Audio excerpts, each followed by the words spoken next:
Monica ആഫ്രിക്കയിൽ കാർത്തേജിൽ ഒരു ക്രിസ്തീയ ഭക്ത കുടുംബത്തിൽ 332 ജനിച്ചത്. ക്രിസ്തീയ വിദ്യാഭ്യാസം ലഭിക്കുകയും ചെയ്തു. എങ്കിലും വിവാഹം കഴിച്ചത് തകാസ്റ്റെ എന്ന പട്ടണത്തിലെ പെട്രീഷ്യസ് എന്ന ഒരു വിജാതീയനെയാണ്. അവർക്ക് അഗസ്റ്റിൻ, നവീജിയസ് എന്ന 2 ആൺമക്കളുണ്ടായി. ഭർത്താവ് കോപിഷ്ഠനായിരുന്നെങ്കിലും മോനിക്ക സഹിക്കയല്ലാതെ അദ്ദേഹത്തോട് കോപിച്ചിട്ടില്ല. തന്റെ ക്ഷമ വഴി ക്രിസ്തീയ വിശ്വാസത്തിലേക്ക് ഭർത്താവിനെ ആനയിക്കാൻ മോനിക്കയ്ക്ക് സാധിച്ചു. പെട്രീഷ്യസ് ജ്ഞാനസ്നാനം സ്വീകരിച്ചു. അഗസ്റ്റിൻ അന്ന് കാർത്തേജിൽ പഠിക്കുകയായിരുന്നു. അവിടെ വെച്ച് അദ്ദേഹം മാനിക്കായൻ പാഷണ്ഡത ആശ്ലേഷിച്ചു. 387 മകൻ ജ്ഞാനസ്നാനപ്പെട്ടതുവരെ അവരുടെ കണ്ണുനീര് തോർന്നിട്ടില്ല.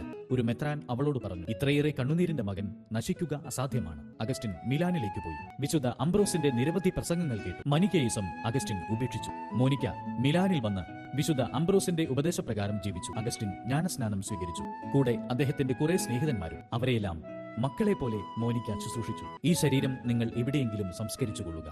ഒരു കാര്യം മാത്രം ചെയ്താൽ മതി. ബലിപീഠത്തിൽ എന്നെ അനുസ്മരിക്കുവിൻ.